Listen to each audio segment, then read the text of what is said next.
Did I hear you're shopping for a car? Because I've been at it for ages. Ugh, such a time suck, right? Not really. I bought it on Carvana. Super convenient. Oh, then comes all the financing, research. Am I right? Well, you can, but I got pre-qualified for a Carvana auto loan in like 2 minutes. Yeah, but then all the number crunching and terms, right? Nope. I saw real numbers as I shopped, found my dream car, and got it in a couple of days. Wait, like you already have it? Yep. Oh. Go to Carvana.com to finance your car the convenient way. Okay, you can do this. I know. Carvana makes it so convenient to sell your car. It's just hard to let go. My car and I have been through so much together. But look, you already have a great offer from Carvana. That was fast. Well, I know my license plate and VIN by heart, and those questions were easy. You're almost there. Now to just accept the offer and schedule a pickup or drop-off. How'd you do it? How are you so strong in letting go of your car? Well, I already made up my mind, and Carvana's so easy. Yeah, true. And sold. Go to Carvana.com to sell your car the convenient way. It's September 2nd, 1984, and another remarkable event is about to be uncovered by Arion, Rebecca, and Olly, the Retrospectors. Millperra is a quiet suburb southwest of Sydney. Indeed, so quiet that when you Google it today, most of the results are still about a tragedy that took place 40 years ago. Today in history in 1984, when two biker gangs opened fire in a busy car park in what became known as the Father's Day Massacre. Yes, this remains the world's biggest ever example of bikie on bikie violence. It ended in the death of 6 bikies, 21 injuries in all, and the death of a completely innocent 15-year-old girl who was caught up in the crossfire, Leanne Walters. And because it's bikie violence, the reporting even the day after, when Sydney was in a state of shock, has this slightly salacious quality because it is a bit like... You know, it has the feel of a Guy Ritchie shootout, this. You know, bikie gangs turning up and all havoc breaks loose in a hotel car park. But the problem is it did involve that girl and a lot of terrified bystanders. And I think if that girl hadn't died, the thrill that people have in reporting the details of what happened here would be even more intense. Yeah, and I mean, it was a real watershed moment in Australia. I sort of loosely remember it. I was very young when it happened, but I think I remember it mostly because it ended up leading to these changes in the law, particularly about how bikies could or couldn't, well, not just bikies, but anyone could or couldn't carry guns on their person. Anyone riding along in a vehicle with a machete strapped to it. Yeah, you had to be a bit more careful with that machete. But it was a big deal, and I think, you know, it had stemmed from a conflict over turf or drugs, or maybe even both, between the bikie gangs.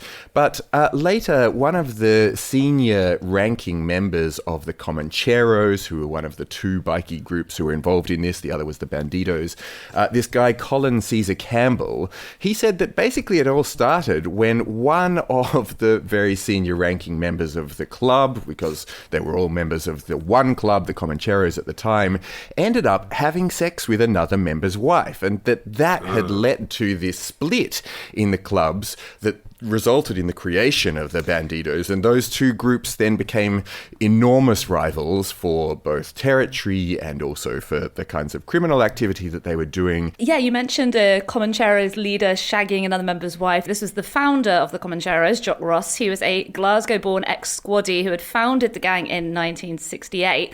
And it wasn't just an interpersonal dispute. It was in direct violation of Rule 4 of the Comancheros, which banned, quote, screwing another member's old lady. That is one of the official rules of the gang, so he was breaking that.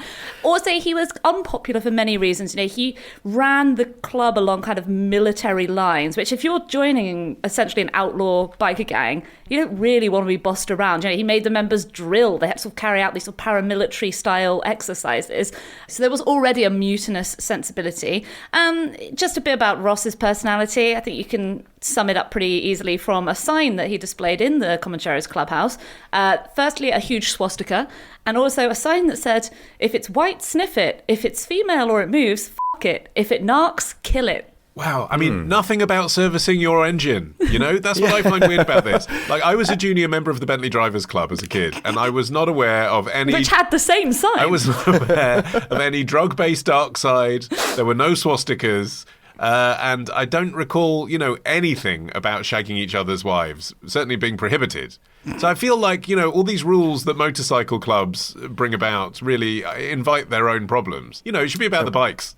Yeah. Well, it was about the bikes on this day because the location, at least, for this massacre was the this car park where there was going to be a swap meet of British motorcycles. And that drew all sorts of motorbike enthusiasts from all around the state to the Viking Tavern in Millperra.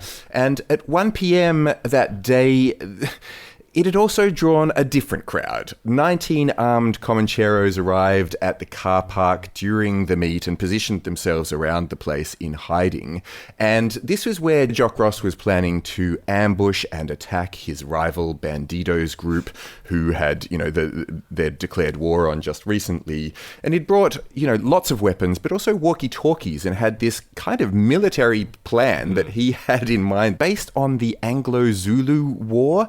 His strategy involved standing alone in the open to lure the Bandidos into a trap. But he was distracted before he could carry out this plan by the presence of a rival motorcycle club. And their name reminded me of, do you remember that Sue's anal bum party where you could read it into the hashtag gone wrong, where it was... I was not expecting you to mention Susan Boyle in this context. I do remember that. What's it got to do with this? Okay, so the rival club is called, charitably, the Mob's Hitters. I think it probably has the other meaning. And he got distracted by the Mob's Hitters and went to basically say to them, don't interfere in what's going to go down here because it's not going to be pretty. But in the meantime, the Bandidos didn't turn up punctually as they were meant to. And the Comancheros just thought, oh, well, they're not turning up. And so they went off into the bar to just have drinks.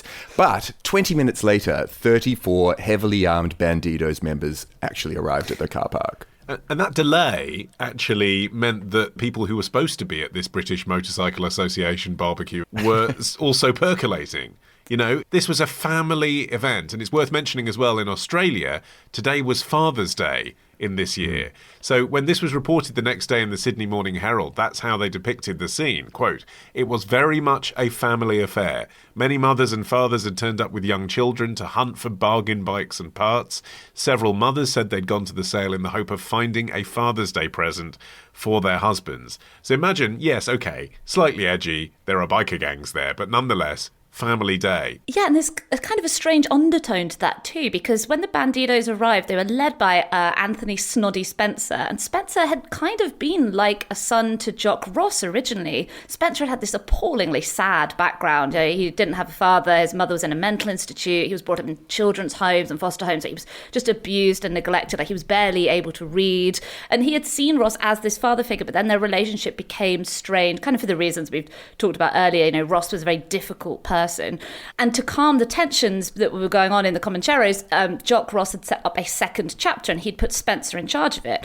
And Spencer had been in the USA with another Comancheros 2.0 member called Charlie Scribberas, buying motorbike parts, where they met members of the Texas-based Bandidos, and they offered him an alliance to smuggle stolen motorbike parts from the US into Australia and smuggle Australian P2P, a chemical that was banned in the US when it's needed to make amphetamines, into the US, and the Melbourne and US Hells Angels had a similar arrangement. So Spencer and Scribberas rebadged their Comancheros group as a chapter of the Bandidos. Obviously, this was an intolerable insult. Yeah. Jock Ross described it as he burned his colours. Yeah, I mean, I don't know what he thought was going to happen, but I guess, when you're a bikie, you're not really thinking about tomorrow. You're thinking about the meth deals you can make today. So what happened next was that basically one of the Bandidos, Colin Caesar Campbell, fronted up to a Comanchero called Philip Leroy Jenke. They all have these sort of funny middle names that So speaks Arion Podder McNichol. yeah, right, exactly. Anyway, so Caesar and Jeshki are having this altercation. It's of the non-lethal variety at this stage. They're mostly just kind of fronting up to each other. But then someone accidentally shot their shotgun into the air, and it immediately descended into violence, involving first fists, but then, yes, access guns and other weapons, and it got really bloody really quickly. A bystander called Linda Motton, who had been reading her Agatha Christie novel in her car, was hit by shotgun pellets that were fired by Gregory Shadow Campbell.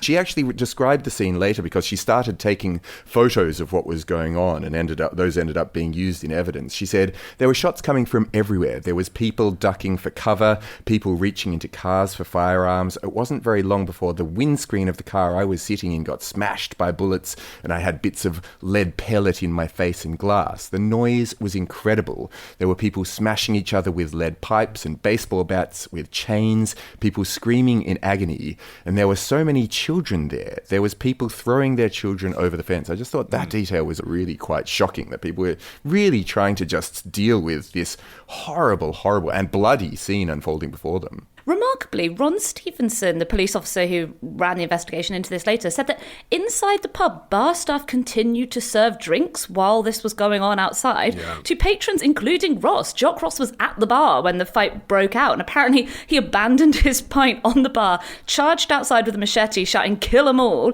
I mean, it was insanely gruesome. One guy had an arm severed by a machete, several people were shot in the face, but also like this weird absurdity, like these weirdly surreal moments. Several witnesses record there being lulls in the fighting where bikies would go and grab a beer and then they'd start maiming each other again. Like, and also, can I just say how... You can take the man out of Glasgow. Just like how dumb all of this was, you know. One participant later said anonymously, "We came from all walks of life, optometrists, engineers, clerks and blue-collar workers. Many of us just wanted to escape our dreary lives, escape for one night a week, dress up like Marlon Brando and be a wild one." Like, this was the stupidest thing ever. A lot of them were just ordinary people who somehow found themselves armed with all these weapons, maiming each other in a pub car park. So all of this ended with 30 of the bikies being imprisoned. 43 people were originally charged with 7 counts of murder. On June the 12th, 1987, a jury delivered 63 murder convictions and 147 manslaughter convictions. Jock Ross went to prison for life, although, of course, life doesn't really mean life, and in 1992 he was released, and upon release became a volunteer firefighter, which... I mean, to be fair, is a great way to pay back to the community, but it's not who I'd want to see as my house was burning down, I'll be honest. Tomorrow. There are banned categories of items, including Nazi paraphernalia. Damn. Ditch the ads and get a Sunday episode when you join Club Retrospectors. Patreon.com/Retrospectors.